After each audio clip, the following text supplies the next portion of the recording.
नमस्कार दोस्तों, आज का हमारा टॉपिक है JCERT की कक्षा 10 की हिंदी की पाठ्य पुस्तक क्षितिज भाग 2 का पाठ स्त्री शिक्षा के विरोधी कुतर्कों का खंडन, जिसे लिखा है आचार्य महावीर प्रसाद द्विवेदी जी ने। आचार्य महावीर प्रसाद द्विवेदी जी का जन्म सन 1864 में ग्राम दौलतपुर, जिला रायबरेली, उत्तर प्रदेश में हुआ। परिवार की आर्थिक स्थिति अच्छी न होने के कारण स्कूली शिक्षा पूरी कर उन्होंने रेलवे में नौकरी कर ली। बाद में उस नौकरी से इस्तीफा देकर सन 1903 में प्रसिद्ध हिंदी मासिक पत्रिका सरस्वती का संपादन शुरू किया और सन 1920 तक उसके संपादन से जुड़े रहे। सन 1938 में उनका देहांत हो गया। महावीर प्रसाद द्विवेदी केवल एक व्यक्ति नहीं थे, वे एक संस्था थे जिससे परिचित होना हिंदी साहित्य के गौरवशाली अध्याय से परिचित होना है। वे हिंदी के पहले व्यवस्थित संपादक, भाषा वैज्ञानिक, इतिहासकार, पुरातत्ववेत्ता, अर्थशास्त्री, समाजशास्त्री, वैज्ञानिक चिंतन एवं लेखन के संस्थापक, समालोचक और अनुवादक थे। उनकी साहित्यिक रचनाएं, उनका संपूर्ण साहित्य महावीर प्रसाद द्विवेदी रचनावली के 15 खंडों में प्रकाशित है। वैज्ञानिक कोश 1906, विक्रमांक, देवचरित चरिता 1907, संपत्ति शास्त्र 1907, कौटिल्य कुठार 1907, नाट्य शास्त्र 1912, कालिदास की निरंकुशता 1912, रसज्ञ रंजन 1920, अद्भुत आलाप 1924, साहित्य संदर्भ 1928, साहित्य सीकर 1930, महिला मोद 1925। आज हमारे समाज में लड़कियां शिक्षा पाने एवं कार्य क्षेत्र में क्षमता दर्शाने लड़कों से बिल्कुल भी पीछे नहीं है, किंतु यहां तक पहुंचने के लिए अनेक स्त्री पुरुषों ने लंबा संघर्ष किया।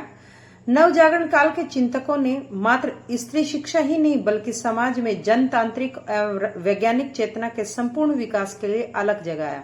द्विवेदी जी का यह आलेख उन सभी पुरातन पंथी विचारों से लोहा लेता है जो स्त्री शिक्षा को व्यर्थ अथवा समाज के विघटन का कारण मानते थे। इस लेख की दूसरी विशेषता यह है कि इसमें परंपरा को ज्यों का त्यों नहीं स्वीकारा गया है, बल्कि विवेक से फैसला लेकर ग्रहण करने योग्य को लेने की बात की गई है और परंपरा का जो हिस्सा सड़गल चुका है उसे रूढ़ी मानकर छोड़ देने की। यह विवेकपूर्ण दृष्टि संपूर्ण नव जागरण काल की विशेषता है। आज इस निबंध का अनेक दृष्टियों से ऐतिहासिक महत्व है। यह लेख पहली बार सितंबर 1914 की सरस्वती में पढ़े लिखों का पांडित्य शीर्षक से प्रकाशित हुआ था। बाद में द्विवेदी जी ने इसे महिला मोद पुस्तक में शामिल करते समय इसका शीर्षक स्त्री शिक्षा के विरोधी कुतर्कों का खंडन रख दिया था। इस निबंध की भाषा और वर्तनी को हमने संशोधित करने का प्रयास नहीं किया है। अभी तक हमने जाना कि ये पाठ का सारांश था। अब हम पाठ को जानेंगे स्त्री शिक्षा के विरोधी कुतर्कों का खंडन। बड़े शौक की बात है, आजकल भी ऐसे लोग विद्यमान हैं जो स्त्रियों को पढ़ाना उनके और ग्रह सुख के नाश का कारण समझते हैं। और लोग भी ऐसे वैसे नहीं, सुशिक्षित लोग, ऐसे लोग जिन्होंने बड़े बड़े स्कूलों और शायद कॉलेजों में भी शिक्षा पाई है, जो धर्मशास्त्र और संस्कृत के ग्रंथ साहित्य से परिचय रखते हैं और जिनका पेशा कुशिक्षितों को सुशिक्षित करना, कुमार्गगामियों को मार्गगामी बनाना और अधार्मिकों को धर्म तत्व समझाना है। उनकी दलीलें सुन लीजिए। पहली है, पुराने संस्कृत कवियों के नाटकों में कुलीन स्त्रियों से अपढ़ों की भाषा में बातें कराई गई है। इससे प्रमाणित है कि इस देश में स्त्रियों को पढ़ाने की चाल न थी, होती तो इतिहास पुराण आदि में उनको पढ़ाने की नियमबद्ध प्रणाली जरूर लिखी मिलती। दूसरा है, स्त्रियों को पढ़ाने में अनर्थ होते हैं।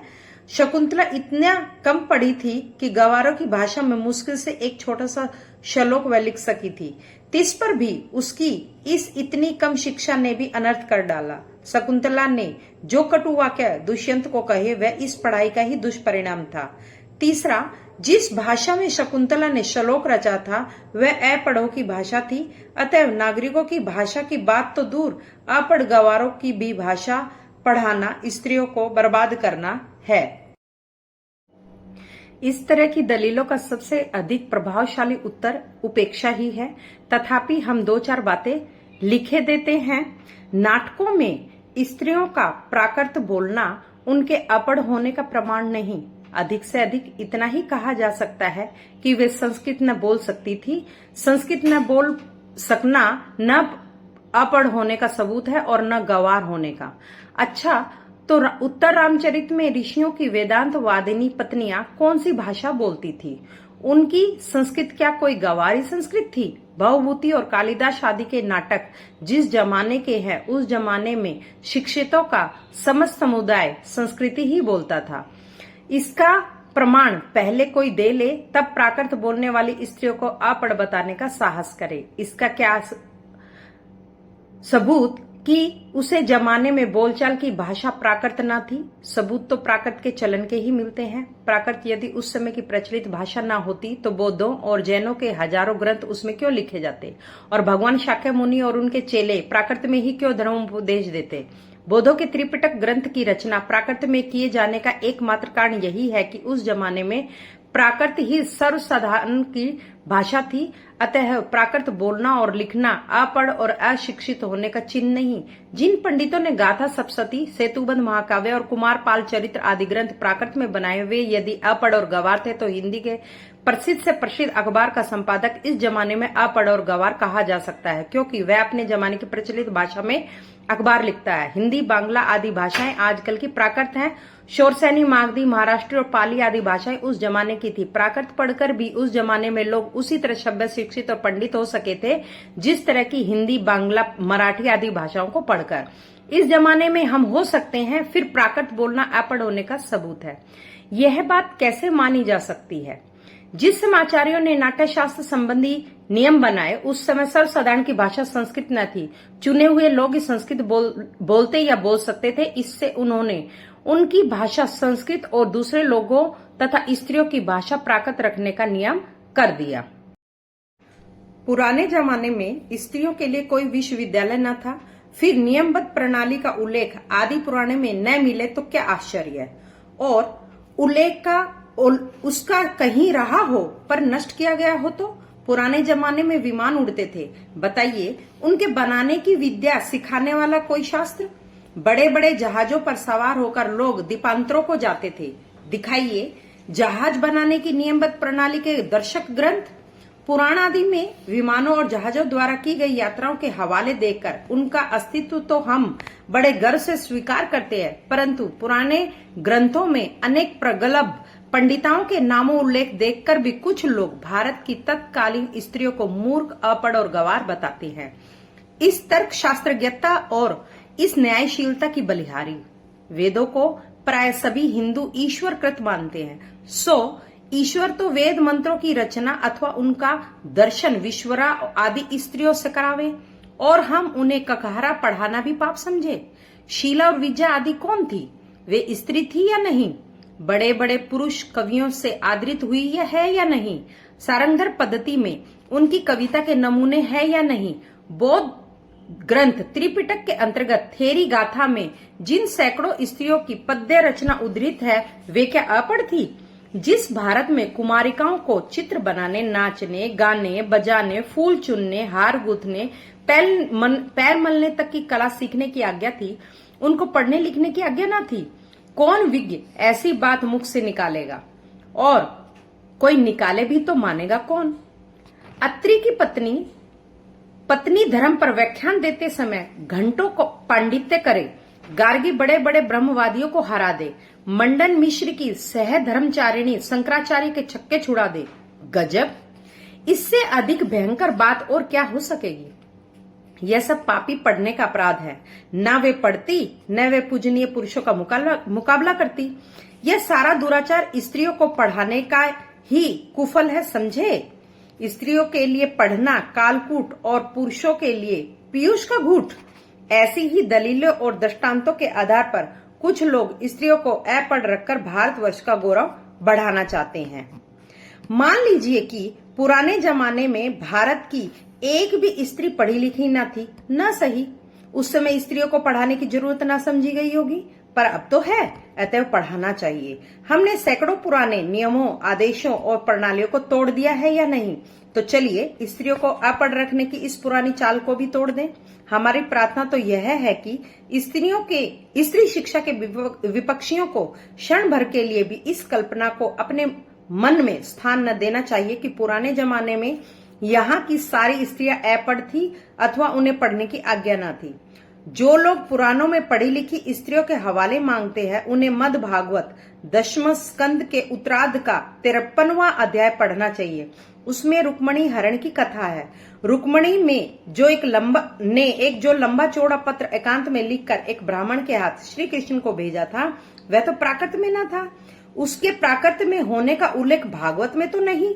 उसमें रुक्मणी ने जो पांडित्य दिखाया है वह उसके अपढ़ और अल्पज्ञ होने अथवा ग्वारपन का सूचक नहीं। पुराने ढंग के पक्के सनातन धर्मावलंबियों की दृष्टि में तो नाटक की अपेक्षा भागवत का महत्व बहुत ही अधिक होना चाहिए। इस दशा में यदि उनमें से कोई यह कह दे कि सभी प्राककालीन स्त्रियां अपढ़ होती थी, तो उसकी बात पर विश्वास करने की जरूरत नहीं।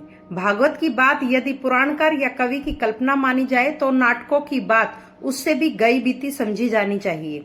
स्त्रियों का किया हुआ अनर्थ यदि पढ़ाने का ही परिणाम है, तो पुरुषों का किया हुआ अनर्थ भी उनकी विद्या और शिक्षा ही का परिणाम समझना चाहिए।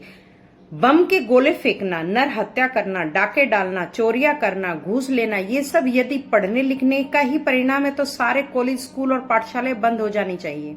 परंतु विक्षिप्तों, बात व्यथितों और ग्रस्तों के अलावा ऐसी दलीलें पेश करने वाले बहुत ही कम मिलेंगे। शकुंतला ने दुष्यंत को कटु वाक्य कहकर कौन सी अस्वाभाविकता दिखाई? क्या वह ये कहती, आर्यपुत्र शाबाश, बड़ा अच्छा काम किया जो मेरे साथ गंधर्व विवाह करके मुकर गए।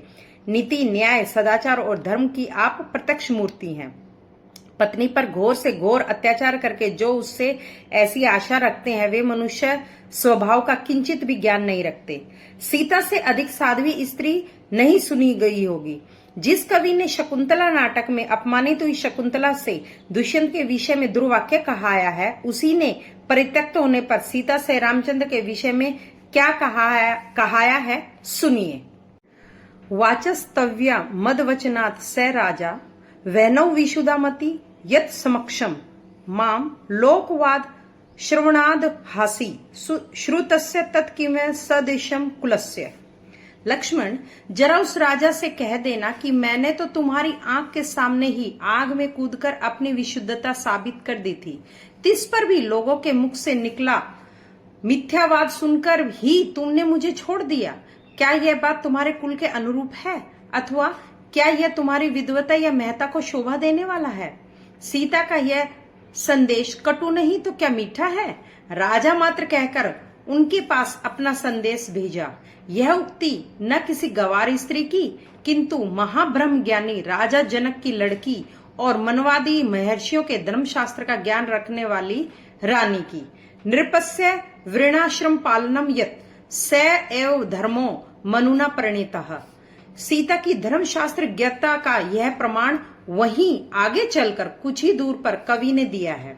सीता परित्याग के कारण वाल्मीकि के समान शांत, नीतिज्ञ और क्षमाशील तपस्वी तक ने अस्तयेव मनुर भरता अग्रजे में कहकर रामचंद्र पर क्रोध प्रकट किया है। अतएव शकुंतला की तरह अपने परित्याग को अन्याय समझने वाली सीता का रामचंद्र के विषय में कटु वाक्य कहना सर्वथा स्वाभाविक है। न यह पढ़ने लिखने का परिणाम है, न गवारपन का, न अकुलीनता का। पढ़ने लिखने में स्वयं कोई बात ऐसी नहीं जिससे अनर्थ हो सके। अनर्थ का बीज उसमें हरगिज नहीं। अनर्थ पुरुषों से भी होते हैं, अपढ़ो और पढ़े लिखो दोनों से। अनर्थ दुराचार और पापाचार के कारण और ही होते हैं, और वे व्यक्ति विशेष का चाल चलन देखकर जाने भी जा सकते हैं। अतः स्त्रियों को अवश्य पढ़ाना चाहिए। जो लोग यह कहते हैं कि पुराने जमाने में यहाँ स्त्रियां न पढ़ती थी अथवा उन्हें पढ़ने की मुमानियत थी, वे या तो इतिहास से अभिज्ञता नहीं रखते या जानबूझकर लोगों को धोखा देते हैं। समाज की दृष्टि से ऐसे लोग दंडनीय है। क्योंकि स्त्रियों को निरक्षर रखने का उपदेश देना समाज का अपकार और अपराध करना है, समाज की उन्नति में बाधा डालना है। शिक्षा बहुत व्यापक शब्द है, उसमें सीखने योग्य अनेक विषयों का समावेश हो सकता है। पढ़ना लिखना भी उसी के अंतर्गत है। इस देश की वर्तमान शिक्षा प्रणाली अच्छी नहीं, इस कारण यदि कोई स्त्रियों को पढ़ाना अनर्थकारी समझे तो उसे उस प्रणाली का संशोधन करना या कराना चाहिए। खुद पढ़ने लिखने को दोष न देना चाहिए। लड़कों ही की शिक्षा प्रणाली कौन सी बड़ी अच्छी है? प्रणाली बुरी होने के कारण क्या किसी ने यह राय दी है कि सारे स्कूल और कॉलेज बंद किए जाएं? आप खुशी से लड़कियों और स्त्रियों की शिक्षा की प्रणाली का संशोधन कीजिए। उन्हें क्या पढ़ाना चाहिए, कितना पढ़ाना चाहिए, किस तरह की शिक्षा देना चाहिए और कहां पर देना चाहिए, घर में या स्कूल में, इन सब बातों पर बहस कीजिए, विचार कीजिए, जी में आवे सो कीजिए। पर परमेश्वर के लिए यह न कहिए कि स्वयं पढ़ने लिखने में कोई दोष है, वह अनर्थकर है, वह अभिमान का उत्पादक है, वह गृह सुख का नाश करने वाला। ऐसा कहना 16 आने मिथ्या है। दोस्तों, अगर आपको मेरा वीडियो पसंद आ रहा है तो लाइक करें, सब्सक्राइब करें और मुझे कमेंट सेक्शन में जाके बताएं कि मुझे किस टॉपिक पे वीडियो बनानी चाहिए। और मेरा वीडियो देखने के लिए आपका बहुत बहुत धन्यवाद।